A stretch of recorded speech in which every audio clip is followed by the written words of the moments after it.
Welcome to Mojo TV. బులెటిన్ల ముందుగా headlines. కేంద్ర హోంమంత్రి అమిత్ షా ఢిల్లీలో భారత్ టాక్సీ డ్రైవర్లతో భేటీ.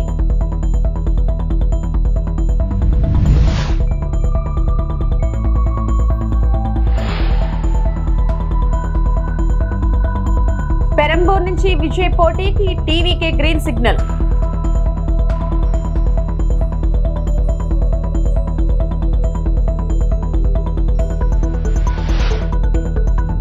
కేజీబీవీల ఉపాధ్యాయుల జీతాల పెంపుపై మంత్రి లోకేష్ కీలక ప్రకటన.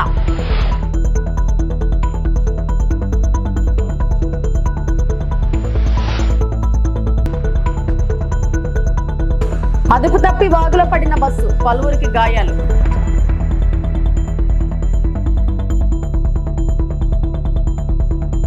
కేంద్ర మంత్రి అమిత్ షా న్యూఢిల్లీలో భారత్ టాక్సీకి చెందిన డ్రైవర్లతో సమావేశమయ్యారు. ఈ సందర్భంగా డ్రైవర్ల జీవనోపాధి, డిజిటల్ మొబిలిటీ ప్లాట్ఫామ్లు, ప్రజా సేవలపై ఆయన చర్చించారు. డ్రైవర్లు ఎదుర్కొంటున్న సమస్యలను స్వయంగా విని వారికి ప్రభుత్వం అందిస్తున్న పథకాల గురించి వివరించారు. డిజిటల్ వేదికల ద్వారా ఉపాధి అవకాశాలు మెరుగుపడుతున్నాయని, వాటిని సద్వినియోగం చేసుకోవాలని సూచించారు. దేశ రాజధానిలో సురక్షితమైన, సమర్థవంతమైన రవాణా సేవలు అందించడం ఎంతో ముఖ్యమని ఆయన తెలిపారు. డ్రైవర్లతో నేరుగా మాట్లాడి వారి సమస్యలను తెలుసుకోవడమే ఈ సమావేశం ముఖ్య ఉద్దేశమని పేర్కొన్నారు.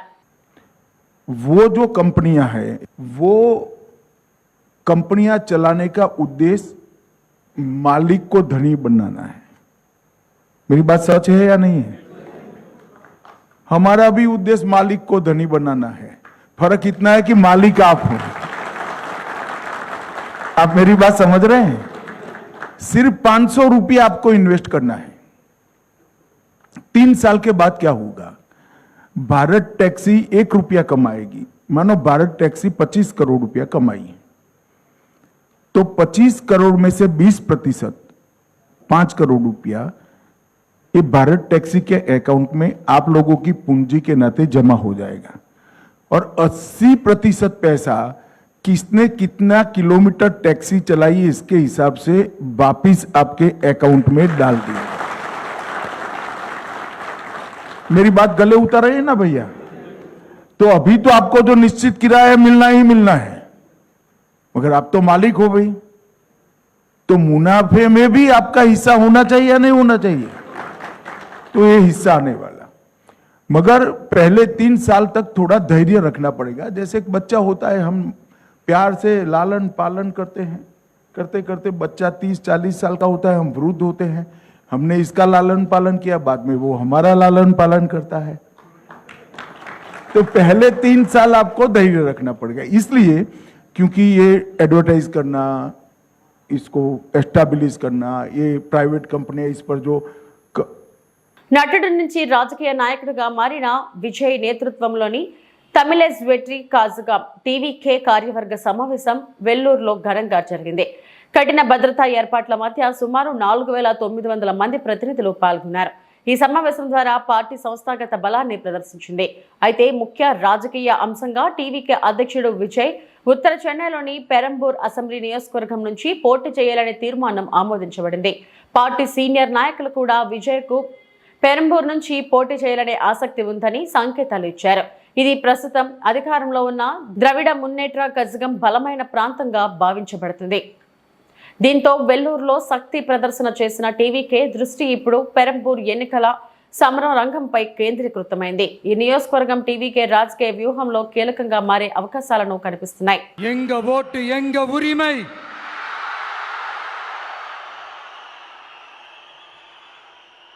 எங்களை யாரும் விலைக்கு வாங்க முடியாது.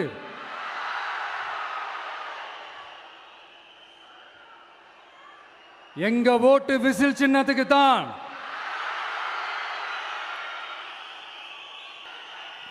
கொஞ்ச நாளைக்கு முன்னாடி நம்ம ஸ்டாலின் சார் ஒரு ஒன்று உருட்டினாரு, நீங்க கேள்விப்பட்டிருப்பீங்க.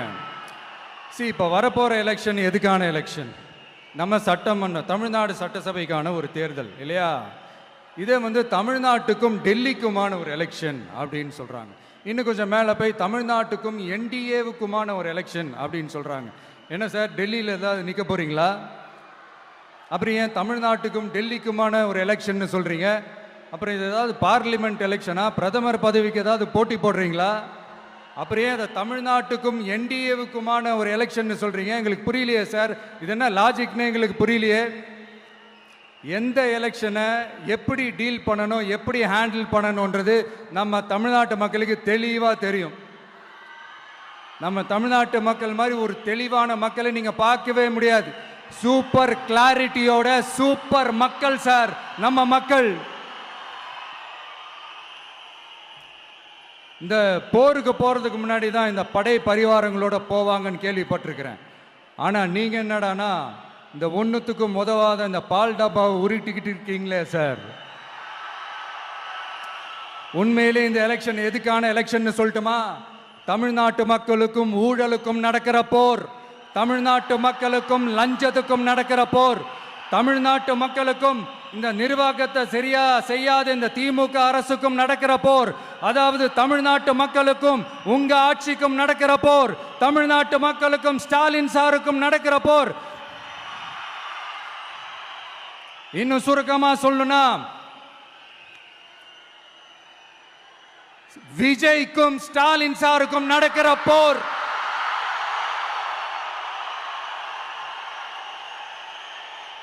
இதுக்கு நடுவுல இந்த என்டிஏ டெல்லி இதெல்லாம் என்ன லாஜிக்னே புரிய மாட்டேங்குது சார். தமிழ்நாடு தான் விஜய், இந்த விஜய் தான் தமிழ்நாடு. தூய சக்தி டிவிகேவுக்கும் தீய சக்தி டிஎம்கேவுக்கும் தான் இந்த போர். இப்படி உக்கிரமா இருக்கிற இந்த போர்ல மறுபடியும் ஒன்றுத்துக்கும் உதவாத இந்த பால் டப்பாவை உருட்டிக்கிட்டு இன்னொரு காமெடி வேற. அது என்னடானா அவரோட ஆட்சியில தான் தமிழ்நாடு சூப்பர் ஸ்டார் மாநிலமா இருக்குதான். கரெக்டு, தமிழ்நாடு சூப்பர் ஸ்டார் மாநிலம் தான். காமராஜர் அவர்கள் டைம்ல, அண்ணா அவர்கள் டைம்ல, எம்ஜிஆர் அவர்களோட ஆட்சியில. இன்னைக்கு ஒன்றுத்துக்கும் உதவாத இந்த உல்டா மாடல் ஆட்சியில தமிழ்நாடு சூப்பர் ஸ்டார் மாநிலமாலாம் ஒண்ணு இல்ல, சூப்பர் ஸ்டாண்ட் அப் காமெடிக்காரர் நடத்துற மாநிலமா மாறிடுச்சு. மக்களே, உங்களுக்காக மட்டுமே தான் வர தடைகள், சதிகள், சூழ்ச்சிகள் எல்லாத்தையும் தாண்டி இந்த 2026 இந்த தேர்தல்ல టీవీకే దిల్లాని. కస్తూరిబా గాంధీ బాలిక విద్యాలయాలలో పనిచేస్తున్న ఉపాధ్యాయుల జీతాలను పెంచేందుకు చర్యలు తీసుకుంటామని రాష్ట్ర మంత్రి నారా లోకేష్ వెల్లడించారు. ఈ అంశాన్ని ఇప్పటికే కేంద్ర ప్రభుత్వం దృష్టికి తీసుకెళ్లినట్లు ఆయన తెలిపారు. కేజీబీవీలు కేంద్ర రాష్ట్ర ప్రభుత్వాల భాగస్వామ్యంతో నడుస్తున్న విద్యా సంస్థలని పేర్కొన్న మంత్రి జీతాల పెంపు విషయంలో కేంద్ర ఆమోదం అవసరమని వివరించారు. ఉపాధ్యాయుల సమస్యలను ప్రభుత్వం సానుకూలంగా పరిశీలిస్తుందని, తగిన నిర్ణయం త్వరలో తీసుకునేలా కృషి చేస్తున్నామని స్పష్టం చేశారు. ఏ రాష్ట్రంలో లేని విధంగా మనం చేయగలుగుతున్నాం అధ్యక్ష. రిజల్ట్స్ కూడా చూస్తే గడిచిన 2-3 సంవత్సరాల్లో రిజల్ట్స్ మనం ఇంప్రూవ్ చేసుకున్నాం. ఇతర రాష్ట్రాల్లో కేజీబీయూలో అడ్మిషన్స్ జరగట్లేదు అధ్యక్ష, కానీ ఆంధ్ర రాష్ట్రంలో పోటీతో ఈరోజు అక్కడ అడ్మిషన్స్ జరుగుతున్న విషయం మనందరం చూస్తాం జరుగుతుంది అధ్యక్ష. అధ్యక్ష, ఇప్పుడు కేజీబీవీ కార్యక్రమం అనేది, ఈ ప్రోగ్రామ్ అనేది సెంట్రల్లీ స్పాన్సర్డ్ స్కీమ్. అంటే 60% కేంద్ర ప్రభుత్వం నిధులిస్తే 40% ఆంధ్ర రాష్ట్ర ప్రభుత్వం నిధులిస్తుంది అధ్యక్ష. సో మనం ఒక నిర్ణయం తీసుకోవాలన్నా, జీతాలు పెంచాలన్నా కేంద్ర ప్రభుత్వం ఇచ్చే బడ్జెట్ కూడా పెంచాల్సిన అవసరం ఉంది. ఇంత ముందలే అంటే 3 రోజుల క్రితమే ఇలాంటి ప్రశ్న వచ్చినప్పుడు నేను చాలా స్పష్టంగా చెప్పాను. కేంద్ర ప్రభుత్వంతో మేము సంప్రదింపులు చేస్తున్నాం. మాకు అవుట్లే పెంచమని నేను ఆల్రెడీ వాళ్ళని కోరటం కూడా జరిగింది. దానికి అనుకూలంగా మంత్రి గారు కూడా స్పందించారు అధ్యక్ష. గతంలో అన్నట్టు ఇప్పుడు ఎంటీఎస్ అనేది పెద్దలందరూ కోరారు, దానికి కేంద్ర ప్రభుత్వం కూడా ఒప్పుకోవాల్సిన అవసరం ఉంది. సుమారుగా 11,000 మంది ఈ వ్యవస్థలో పనిచేస్తాం జరుగుతుంది అధ్యక్ష. ఇది 11,000 మందికి సంబంధించిన విషయం. ఇది ఒకరికో ఒక 500 మందికి సంబంధించిన విషయం కాదు. సో ఆర్థికంగా మన కేంద్ర ప్రభుత్వంతో సంప్రదింపులు చేసిన తర్వాత, వాళ్ళు ఒప్పుకున్న తర్వాతనే మనం ఇది అమలు చేయగలుగుతున్నాం. ఈ మ్యాటర్ ఆల్రెడీ హైకోర్టులో సబ్జుడిస్ అధ్యక్ష, హైకోర్టులో ఈ పిటిషన్ కూడా ఇప్పుడు వాళ్ళు పిలుస్తాం జరుగుతుంది. అక్కడ పిటిషన్ని రివ్యూ చేస్తాం కూడా జరుగుతుంది అధ్యక్ష. ఈ పిఏబి కేంద్ర ప్రభుత్వం అప్రూవ్ చేసిన తర్వాత తప్పనిసరిగా జీతాలు పెంచే బాధ్యత మేము తీసుకుంటాం అధ్యక్ష. అంతేకాకుండా అధ్యక్ష, గౌరవ సభ్యులు ఒక విషయం తెలియజేయదలుచుకున్నాను. ఎస్, 100% రిజల్ట్స్ బాగా వస్తున్నాయి. వాళ్ళ జీతాలు పెంచాల్సిన బాధ్యత అటు కేంద్ర ప్రభుత్వం పైన ఇటు రాష్ట్ర ప్రభుత్వం పైన ఉంది, దాంట్లో ఎలాంటి సందేహం లేదు. అది చెప్తూ నేను గౌరవ సభ్యులకు తెలియజేసేది ఏంటంటే, ఇతర రాష్ట్రాలతో పోల్చితే మన రాష్ట్రంలోనే ఎక్కువ జీతాలు చెల్లిస్తూ జరుగుతుంది అధ్యక్ష. ఆల్రెడీ ఇతర రాష్ట్రాల కన్నా మనం ఎక్కువ ఇస్తున్నాం, చేయాల్సిన అవసరం ఉంది. నాకు ఇది అవగాహన ఉంది, గౌరవ సభ్యులు కూడా దాన్ని కలుస్తాం జరిగింది. అందుకే నేను ధర్మేంద్ర ప్రధాన్ గారు కలిసినప్పుడు మాకు బడ్జెట్ పెంచమని నేను కోరటం కూడా జరిగింది అధ్యక్ష. అది తప్పనిసరిగా మేము ఫాలోఅప్ చేస్తాను గౌరవ సభ్యులు తెలియజేస్తున్నా. అంతేకాకుండా డిఎస్సి గురించి గౌరవ సభ్యులు ప్రస్తావించారు అధ్యక్ష. గతంలోనే గత సంవత్సరంలోనే 16,000 మంది ఉపాధ్యాయుల్ని మనం నియమిస్తాం జరిగింది. ఈ సంవత్సరం ఉగాది నాటికి మెగా జాబ్ క్యాలెండర్ ఇవ్వాలన్న లక్ష్యంతో మేము అందరం పనిచేస్తున్నాం. చెప్తాం చాలా తేలికైంది అధ్యక్ష. వర్టికల్ హారిజాంటల్ రిజర్వేషన్ చేయాల్సిన అవసరం ఉంది. ఇప్పుడు మళ్ళీ జోనల్ రీనోటిఫికేషన్ ప్రెసిడెన్షియల్ ఆర్డర్ వచ్చింది, రీనోటిఫికేషన్ చేయాల్సిన అవసరం ఉంది. మొత్తం అన్ని డిపార్ట్మెంట్లు కలిసికట్టుగా పనిచేస్తున్నాం. ఉగాదికి మళ్ళీ మేము జాబ్ క్యాలెండర్ విడుదల చేస్తాం. దాంట్లో ఉపాధ్యాయుల పోస్టులు కూడా ఉంటాయని గౌరవ సభ్యులు తెలియజేస్తున్నాం. మాజీ మంత్రి అంబటి రాంబాబు ఇంటిపై జరిగిన దాడిని ముద్రగడ పద్మనాభం తీవ్రంగా ఖండించారు. కూటమి పాలనలో వైసీపీ నేతలను టార్గెట్ చేస్తున్నారని ఆరోపించారు. ఈ సందర్భంగా అంబటి కుమార్తె ఫైర్ బ్రాండ్ మౌనికను పలకరించడానికి వచ్చాను. భవిష్యత్తులో మమతా బెనర్జీ స్థాయికి వెళ్లాలి. మాజీ మంత్రి ఇంటిపై దాడి బాధాకరం అన్నారు. 2 సార్లు కాపుల సాయంతో చంద్రబాబు ముఖ్యమంత్రి అయ్యారు. చంద్రబాబు నన్ను, నా కుటుంబాన్ని వేధించారు. మాకు జరిగిన అవమానాలు మీకు, మీ భార్య, కొడుకు, మీ కొడుకులకు, కోడళ్లకు జరిగితే ఎలా ఉంటుంది అని ప్రశ్నించారు. మేం బానిసలం కాదు అని ముద్రగడ అన్నారు. కాపులు సహకారంతో 2 సార్లు ముఖ్యమంత్రి అయ్యారు. 2 సార్లు కూడా కాపుల్ని టార్గెట్ చేసి అవమానం పాలు చేస్తా ఉన్నారు. అంటే బానిసలుగా బతకాలని వారి అభిప్రాయం అనుకుంటానని. ముందుసారి అయితే రాంబాబు గారి లాగా నన్ను, నా భార్యని, నా కోడలని, కొడుకుని కూడా నీచాతి నీచంగా కొట్టించడం, జుట్టు మెలిదిప్పి ఖండించడం పోలీసుల చేత చేయించిన మహానుభావుడు. ఇదే పరిస్థితి రాంబాబు గారు జరిగింది. నేను ముఖ్యమంత్రి గారిని ఒకటి కోరుకుంటున్నాను, అయ్యా ఈ రోజు కాకపోతే రేపైనా మాకు జరిగిన అవమానం లాంటిది మీ మేడం గారికి, మీకు, మీ కోడల గారికి, మీ అబ్బాయి గారికి జరిగితే మీ ఫీలింగ్స్ ఎలా ఉంటాయో చెప్పాలని నేను కోరుకుంటా ఉన్నానండి. మేము బానిసలం కాదన్నయ్యా, పాకిస్తాన్ నుంచో ఆఫ్ఘనిస్తాన్ నుంచో వలస రాలేదన్నయ్యా, ఇక్కడే పుట్టాం, ఇక్కడే పెరిగామండి. కానీ నీచాతి నీచంగా మమ్మల్ని చూడటం, బాధించడం బాధగా ఉందని ముఖ్యమంత్రి గారు. రెండోది, తిరుపతి లడ్డు విషయంలో అబద్దాల మీద అబద్దాలు రోజు వల్లించడం సమాజం నవ్వుకుంటుందండి. భక్తుల యొక్క మనోభావాలు దెబ్బతింటున్నాయండి. గుళ్ళకి వెళ్ళకూడదు, గుళ్ళో పెట్టే ప్రసాదం తినకూడదని అభిప్రాయం మీ మాట పెట్టి వారికి కలుగుతుందండి. ఎప్పటికైనా మించిపోయింది లేదు. ఆపేయండి మీ అబద్దాలని, ఇంకా ఆపేసేసి గౌరవంగా క్షమాపణ చెప్తే బాగుంటుందని అనిపిస్తా ఉందండి. క్షమాపణ లేపాలని పర్వాలేదు, ఇక్కడితో ముగిస్తే మంచిదని కూడా అనుకుంటా ఉన్నానండి. ముగించకుండా సిబిఐ దర్యాప్తు మీద మళ్ళీ ఒక కమిషన్ వేయటం అన్నది ఏంటి మీ ఉద్దేశం? అందరినీ ముద్దాలకే పెట్టి జైల్లో పెట్టేద్దామనా ఏంటి ముఖ్యమంత్రి గారు? ఎన్నో రిపోర్ట్లు నెగిటివ్గా వచ్చాయే, ఎక్కడా పాజిటివ్గా లేదే. మాటికి గొడ్డు మాంసం అని, పంది మాంసం అని, చేప కొవ్వని, ఆవు కొవ్వని అబద్దాలు వల్లిస్తా ఉన్నారు. ఆపని ముఖ్యమంత్రి గారు, దేవుడి మీద భక్తి పోతా ఉంది. అయ్యా ఇది మంచి పని కాదు. అధికారం ఇచ్చారు, మన ఇచ్చేది కాదండి రాష్ట్రం, ప్రజలు ఇచ్చారు ఒకసారి అవకాశం, మళ్ళీ పోయింది, మళ్ళీ ఇచ్చారు. సద్వినియోగం చేసుకోండి ముఖ్యమంత్రి గారు, బాధించకండి. గౌరవంగా జీవించే మనుషులను గౌరవంగా జీవించనమండి, అంతేగాని మీకు బానిసలుగా చేసుకోవడం కోసం మా ఇళ్ల మీద దాడి చేయించే కార్యక్రమం స్వస్తి పలకమని చెప్పేసి నేను కోరుకుంటాం. రాజమహేంద్రవరం నగరంలోని లాలాపేట్ చెరువు, చౌడేశ్వరి నగర్ ప్రాంతంలో ఇంటింటా సర్వే నిర్వహిస్తున్నట్టు తూర్పుగోదావరి జిల్లా కలెక్టర్ కీర్తి చేకూరి తెలిపారు. ఒకే ప్రాంతానికి చెందిన పలువురు కిడ్నీ వ్యాధి బారిన పడి ఆసుపత్రిలో చేరడంతో స్థానికంగా తీవ్ర కలకలం రేగిన సంగతి తెలిసిందే. ఈ నేపథ్యంలో జిల్లా అధికారులు మీడియా సమావేశం నిర్వహించారు. ప్రభుత్వం తరపున చేపట్టిన చర్యలను వివరించారు. కల్తీ పాలతో అస్వస్థతకు గురైనట్లు ఆరోపణలు వచ్చినందున పూర్తి స్థాయిలో విచారణ చేపట్టినట్లు తెలిపారు.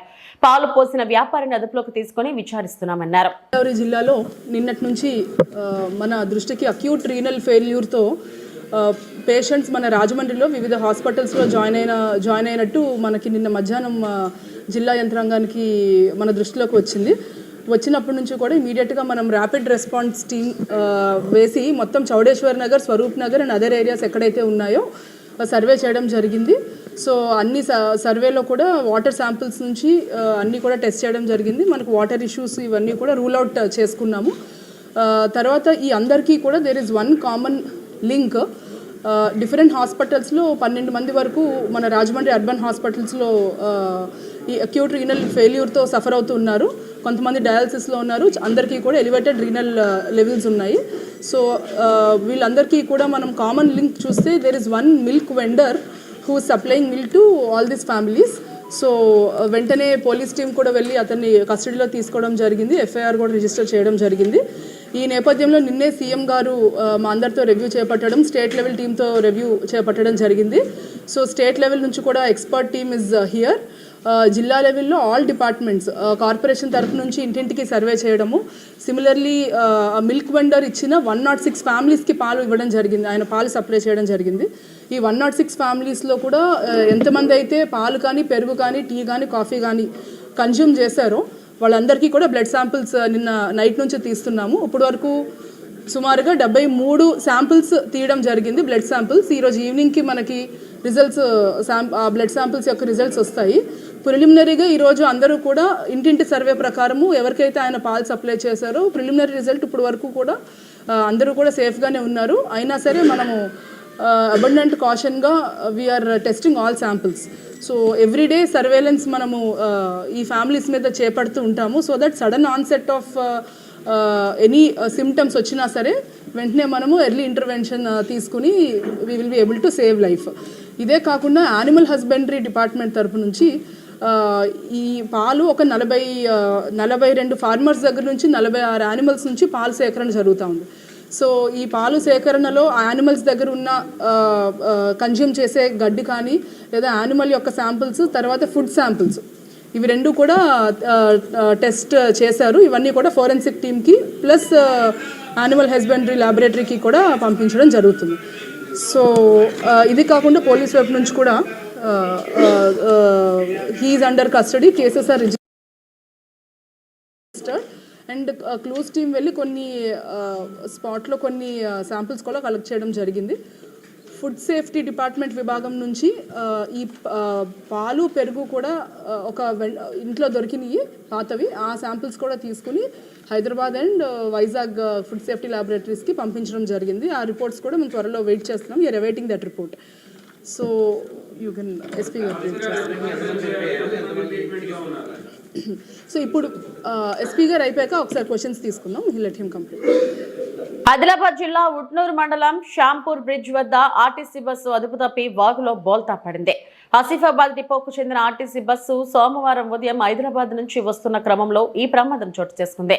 ఘటనా సమయంలో బస్సులో 30 మంది ప్రయాణికులు ఉన్నారు. ఈ ప్రమాదంలో కండక్టర్కు తీవ్ర గాయాలు కాగా పలువురు ప్రయాణికులు స్వల్ప గాయాలతో బయటపడ్డారు. విషయం తెలుసుకున్న స్థానికులు వెంటనే క్షతగాత్రులను ఉట్నూరు ప్రభుత్వ ఆసుపత్రికి తరలించి చికిత్స అందిస్తున్నారు.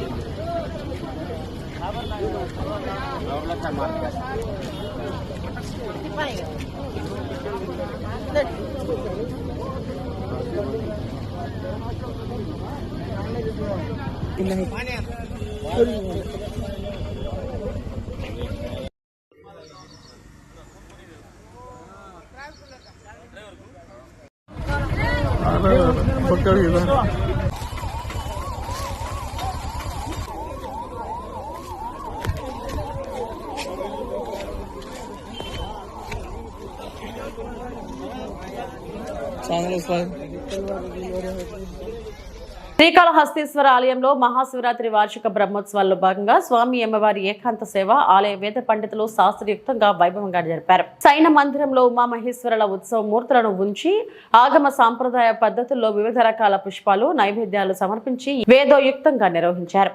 స్వామి అమ్మవార్ల దివ్య మంగళకర స్వరూపాలను తిలకించి భక్తులు ఆధ్యాత్మిక తన్మయంలో పులకించారు.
సార్ జరగాలి సార్. సరే ఏమనుకోబాక సార్.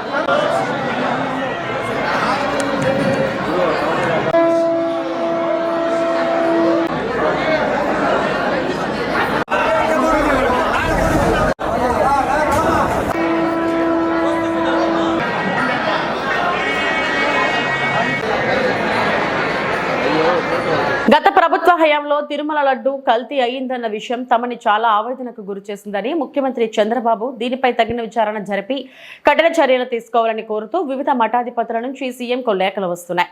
ఇది పెద్ద జియంగార్ మఠం పీఠాధిపతి శ్రీ శ్రీ శ్రీ నడగొప్ప రామానుజ పెద్ద జిఆర్ స్వామి పంపిన లేఖ. ఆ పీఠాధిపతి గారు పంపించిన ఆ యొక్క పత్రాన్ని మీకు చదువుతాను, వినండి. ఆంధ్రప్రదేశ్ రాష్ట్ర ముఖ్యమంత్రి వర్యులు శ్రీ నారా చంద్రబాబు నాయుడు గారికి శ్రీ వెంకటేశ్వర స్వామి వారి యొక్క ఆశీస్సులు మరియు వారి యొక్క మంగళాశాసనాలతో అని చెప్పిన ఒక పత్రాన్ని వారికి సమర్పించడం జరిగింది. కలియుగ ప్రత్యక్ష దైవంగా హిందువులు అచంచలమైన భక్తి విశ్వాసాలతో ఆరాధించే దేవదేవుడు శ్రీ వెంకటేశ్వర స్వామి వారి యొక్క ప్రతినిత్యము అత్యంత పవిత్రమైన భావనతో నైవేద్యంగా సమర్పించే అన్నప్రసాదాలు గాని లడ్డు ప్రసాదాలు గాని కోటాను కోట్ల మంది భక్తుల ఆత్మవిశ్వాసాలకు ప్రతీకలుగా నిలిచాయి. అది వాస్తవం. ఎందుకంటే శ్రీ వెంకటేశ్వర స్వామి వారి యొక్క అన్నప్రసాదం గాని మహాలడ్డు ప్రసాదాలు గాని అత్యంత ప్రీతికరంగా మనం చాలా భక్తి భావనతో ఆ యొక్క ప్రసాదాన్ని స్వీకరిస్తాం. మనం శ్రీ వెంకటేశ్వర స్వామి వారి ప్రతినిత్యం కైంకర్యాలు అన్నప్రసాదాలు లడ్డు ప్రసాదాలు నైవేద్యంగా నివేదించే మాకు లడ్డు ప్రసాదాలు తయారు చేసే నెయ్యి కల్తీ కాబడిన సిబిఐ నిర్ధారించినట్టు తెలియటంతో మమ్మల్ని దిగ్భ్రాంతికి బాగా గురి చేశారు. అంటే చాలా బాధేసింది మాకు. అంత పవిత్రంగా స్వీకరించే ప్రసాదాన్ని కూడా ఇంత కల్తీ చేశారా? దేవదేవుడి యొక్క ప్రసాదాన్ని కూడా వీళ్ళు ఇంత కల్తీ చేశారు అని అంటే చాలా మనసు మాకు చాలా కలిసివేసింది అని చెప్పేసి. కల్తీ జరిగిందని తెలిసి గాన అదే నెయ్యిని పవిత్ర ప్రసాదం తయారీలో కొనసాగించిన ఘోర అపచారమే కాకుండా ధర్మానికి విరుద్ధమైన అత్యంత బాధ్యతారహితమైన చర్యగా భావించవలసి ఉంటుంది. ఆ యొక్క మహాప్రసాదమైన లడ్డులో కల్తీ నెయ్యిని సమర్పించి వాళ్ళు ఎంత బాధ్యతారాహిత్యంగా వ్యవహరించారు అని అంటే శ్రీ స్వామివారి యొక్క ప్రసాదాన్ని వాళ్ళు ఎంత బాధ్యతారాహిత్యంగా వహించారు అని అంటే దీంట్లో యొక్క తాత్పర్యం అండేది. భక్తులు అత్యంత పవిత్రమైన హృదయంతో స్వీకరించే లడ్డు ప్రసాదానికి సంబంధించి ఇలాంటి అవకతవకలు చోటు చేసుకోవడం సనాతన ధర్మానికి హిందూ ధర్మానికి అనుసరించే భక్తుల మనోభావాలు తీవ్రంగా చాలా దెబ్బతిన్నాయి. ఇది వాస్తవం. ప్రసాదమైన మహాప్రసాదాన్ని స్వీకరించే యొక్క దీన్ని మనోభావాలు హిందువుల ధర్మాన్ని మనోభావాలను దెబ్బతీసే విధంగా చాలా తీవ్రంగా గాయపరిచింది మనసుని. శ్రీవారి పరమ భక్తుడైన గౌరవనీయులు ముఖ్యమంత్రి వారి భవిష్యత్తులో ఇలాంటి అపరాధాలు అపచారాలు అవకాశం లేకుండా పటిష్టమైన వ్యవస్థను నెలకొల్పుతారని మేము ఆత్మవిశ్వాసంగా నమ్ముతున్నాము. మీరు చాలా కట్టుదిట్టమైన చర్యలు తీసుకుంటారని మేము ఆత్మవిశ్వాసంతో మేము ఉన్నాము అని చెప్పని పీఠాధిపతులు మఠాధిపతులు ముఖ్యమంత్రి వారి వాళ్ళ విన్నవించుకున్నారు. విశాఖపట్నంలో అంగన్వాడీ కార్మికుల ఆందోళన కొనసాగుతుంది. జీవీఎంసీ గాంధీ విగ్రహం వద్ద ఏఐటీసీ ఆధ్వర్యంలో రిలే నిరాహార దీక్షలు ప్రారంభమయ్యాయి. అంగన్వాడీ టీచర్లు, హెల్పర్లకు వెంటనే వేతనాలు పెంచాలని యూనియన్ నాయకులు డిమాండ్ చేస్తున్నారు. ఎన్నికల సమయంలో ఇచ్చిన హామీలను ప్రభుత్వం అమలు చేయాలని కోరుతున్నారు. గతంలో 42 రోజుల పాటు సమ్మె చేసిన విషయాన్ని గుర్తు చేస్తూ ప్రభుత్వం ఏర్పడి 18 నెలలు గడిచిన సమస్యలు పరిష్కారం కాలేదని విమర్శించారు. వేతనాల పెంపుతో పాటు గ్రాట్యుటీ, సంక్షేమ పథకాల అమలు, అదనపు పనిభారం తగ్గించాలని వారు డిమాండ్ చేస్తున్నారు. అసెంబ్లీ సమావేశాల సందర్భంగా చలో విజయవాడ కార్యక్రమాన్ని కూడా నిర్వహించినట్లు యూనియన్ నేతలు తెలిపారు. నా పేరు M Venkatalakshmi, Anganwadi workers and helpers union, Visakha జిల్లా ఏఐటీస్ అనుబంధం. అలాగే ఈ రోజు మేము ఇక్కడ నిరాహార దీక్షలు కూర్చోవడానికి కారణం ఏంటంటే, ఇప్పుడు మన మార్చి బడ్జెట్ సమావేశాలు జరుగుతున్నాయి. అలాగే మేము 42 రోజులు స్ట్రైక్ చేసేటప్పుడు ఇప్పుడుండే కూటమి ప్రభుత్వం వాళ్ళే మా టెంటల దగ్గరికి వచ్చి అప్పుడు మాకు ఏం హామీలు ఇచ్చారంటే, మన ప్రభుత్వం వస్తే మీ అందరి సమస్యలు తీరుస్తాము, మీ అందరికి కూడా మీ అందరి బాధలు తెల్లారుస్తామని చెప్పారు. అప్పుడుండే కూటమి ప్రభుత్వం వాళ్ళు ఇప్పుడు మా అంగన్వాడీ బాధలు అయితే మాత్రం ఎక్కడ కూడా ఏమి తీరేదేమి కనబడట్లేదు. అసలు అంగన్వాడీల కోసం ఎక్కడ కూడా మాట్లాడటం లేదు. నిత్యావసర ధరలు అయితే విపరీతంగా పెరుగుతున్నాయి. అలాగే మెడికల్ ఛార్జీలు కూడా విపరీతంగా పెరుగుతున్నాయి. మా జీతాలు అయితే మాత్రం ఎక్కడ కూడా పెరగటం లేదు. ఇదే జీతం మీద 11,500 జీతం మీద బతకాలి అంటే చాలా కష్టంగా ఉంది. అలాగే జీతం పెంచండి మహాప్రభు అనేసానంటే వరకైతే మాత్రం విపరీతంగా పెంచుతున్నారు. అలాగే ఈ రోజు 23వ తేదీ నుంచి 27వ తేదీ వరకు కూడా నిరాహార దీక్షలు చేయడానికి అయితే మాత్రం మేము సిద్ధమయ్యాము. అలాగే ఈ రోజు మా రాష్ట్ర నాయకులు ఏమంటే మినిస్టర్ గారేమో చర్చలకు పిలిచారు. అదే విధంగా ఈ రోజు చర్చల్లో మా సక్సెస్ అయితే మేము ఈ రోజు నుంచి ఆపడం అయితే జరుగుతుంది. లేకపోతే విఫలంగానైతే చర్చలు అయితే మాత్రం కంటిన్యూ చేయవలసి వస్తుంది. ఇంకా పోరాటం అయితే మాత్రం ఉద్రిక్తం చేస్తాము. అలాగే 2వ తేదీ చలో విజయవాడకు కూడా మేము పిలుపునివ్వడం జరిగింది. అలాగే 2 దఫాలు ఈ ప్రభుత్వ హయాంలోనే అంగన్వాడీ జీతాలు అయితే పెంచడం జరిగింది. అలాగే ఇప్పుడు కూడా ఇదే ప్రభుత్వం హయాంలో జీతాలు అయితే పెంచుతారనేసి ఆశిస్తున్నాము. అంగన్వాడీ అక్క చెల్లెమ్మలందరం కూడా ఎదురు చూస్తున్నాము. అలాగే కానీ మా అంగన్వాడీలకు జీతాలు అయితే పెంచినట్టుగా అయితే మాత్రం మేము గడపకి కూడా ఈ కూటమి ప్రభుత్వం కోసం మేము ప్రచారం చేసి మళ్ళీ ఈ ప్రభుత్వానికే సపోర్ట్ చేసి మేము అందరం తెచ్చుకోవడానికి అయితే సిద్ధంగా ఉన్నాము. ఇవి ఇప్పటివరకు నా బులెటిన్ అప్డేట్స్.